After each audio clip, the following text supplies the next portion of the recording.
All right. Roman numeral 2. Progressive reformers responded to economic instability, social inequality, and political corruption by calling for government intervention in the economy, by also calling for expanded democracy, but we'll qualify that, greater social justice, again we'll talk about that, and conservation of natural resources. So here's the thing. As I said earlier, the progressives viewed themselves as the middlemen. They were looking to curb the greed of those at the top. Not to overthrow capitalism, not to overthrow the whole system, but they began to view themselves as an improvement on the classical liberal notion of hands-off laissez-faire. All right. So they were looking to soften the rough edges of capitalism by curbing the greed of those at the top and by reforming those at the bottom to uplift themselves, allow them to help themselves as the story went. Now, just to get a little bit ahead of ourselves, remember these progressives, the progressive movement, this desire to reform, expanded globally eventually. And World War I was a progressive war, meaning for the Americans. It was our attempt to reform the world, so to speak. Woodrow Wilson's 14 points, his plan for peace. So the war was a huge disaster. Not that any war is not a disaster. But this was especially disastrous, and it killed the progressive movement. So in 1920, they were, as a movement, they were dead, more or less. And they were from both parties at that time, up until then.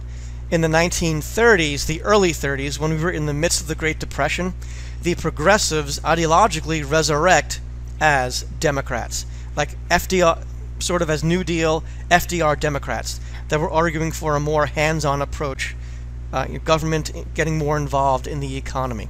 So progressives more or less resurrect as New Deal Democrats, and they become the modern-day liberal. So modern-day capital D Democratic Party thinks that they are the correction of the classical liberal.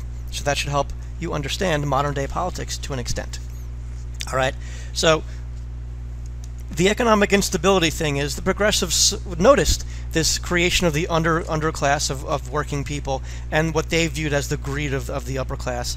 So they wanted to reform that inequality and reform that greed and instability and the perceived laziness and incompetence of the working class. All right. They noticed the wage gap was getting larger, the wealth gap was getting larger between the wealthy and the poor. All right. Now, when I say they were trying to reform or increase democracy, here's the catch. Progressives had a very limited view of who we the people are. So on one hand, they did expand democracy. They passed the 17th Amendment, which was the direct election of senators, U.S. senators, which used to be chosen by the state legislatures. All right.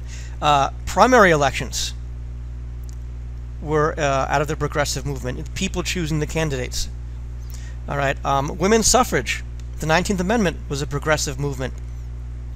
And the popular election of federal judges and local judges, some of them, was a progressive reform, all intended to increase democracy. At the same time, since they had a very limited view of who we the people were, they moved to limit who got to vote. So, for example, progressives at that point, not modern day, but back then, 100 years ago, were very poor on, say, civil rights, immigration, to the point where they very often found themselves allied with Southern segregationists. Now, Southern segregationists were a little bit different. They thought that African Americans would never achieve the level of civilization and intelligence of your Anglo-Saxon, whereas the progressives took your softer approach, saying they're just not there yet. Give them time to uplift. Eventually they will become part of the people. So what you wound up with is progressives, for example, hiring private investigators to investigate, say, pubs, dance halls in New York City, for example, in the North, to see if there were black and white people fraternizing together, if the girls were being too promiscuous. And they would do things like threaten the proprietor of the bar, the pub, and say, we'll get your liquor license removed if you continue to serve African Americans in your bar, if you continue to serve single women in your bar who were not accompanied by men. So they were enforcing like a Jim Crow up north. All right. There'll be more about that in this unit. All right, so let's keep on going. One thing they also tried to correct was political corruption. This was the era of political machines. We talked about politicians giving out favors and jobs in return for electoral support. All right, Boss Tweed and Tammany Hall. Political machines. They accepted bribes and they were totally corrupt, both Republican and Democrat. The most famous being Boss Tweed and Tammany Hall in New York City. All right, but also Plunkett was another famous name of political corruption. You would have these progressive journalists that were called muckrakers, raking the muck up on a farm, trying to clean up political corruption. They would write books and magazine essays trying to expose this political corruption. All right, so let's move on. These progressives were predominantly middle class. They were men and women, but more women than men, and they lived in cities as opposed to the populists who lived in the rural areas. All right. They were white, Anglo-Saxon, Protestant. For example, Jane Addams' Hull House, it was called, was her settlement house in Chicago. There it is right there. Isn't it pretty? Examples of reforming political institutions. The initiative, the referendum, people can vote on actual laws. If you ever heard of people, I don't know, voting for Proposition so-and-so, number whatever, Proposition 501, they're voting on a specific law. People, in certain states have gotten to vote on gay marriage, legalization of certain drugs, for example, or the recall vote. If you get enough signatures, you can recall, say, the governor of a state, and he or she can actually have to go through an election to see if he or she loses his or her job. All right, and many of these reforms were spearheaded by by Bob La Follette, or Robert La Follette of Wisconsin, Fighting Bob, as he was called. All right, one of the most famous early progressives. All right, we went over that. All right, Roman numeral 2. Progressives proposed to regulate the economy, the environment, and to, as we talked about, expand democracy, but in their own way. Examples: the Clayton Antitrust Act, which attempted to strengthen the Sherman Antitrust Act. So, in an effort to curb the greed of the wealthy, the government first passes the Sherman Antitrust Act.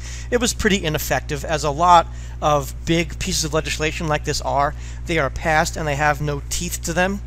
So the Clayton Antitrust Act had to be passed because the Sherman Antitrust Act, which basically it outlawed anything that hurt competition in the business world, and many owners were using it to break strikes, claiming that strikes inhibited their ability to compete. So the Clayton Antitrust Act exempted unions from this, so it took out that loophole. Florence Kelley, there she is. She was a key member of the National Consumers League, focusing on, as a progressive, focusing on child labor, food safety, and poor working conditions. Now, the issue of child labor is a good example of the disconnect between the middle-class reformers and the working class folks. The working class, as we've talked about, needed that child labor, whereas the progressives thought they should be in school. The conditions were worse for child laborers. They were more easily intimidated, more easily controlled at the workplace. So, again, it's a good example of the disconnect between the two. The Federal Reserve Bank is another progressive creation. They were in charge of controlling the money supply in the United States.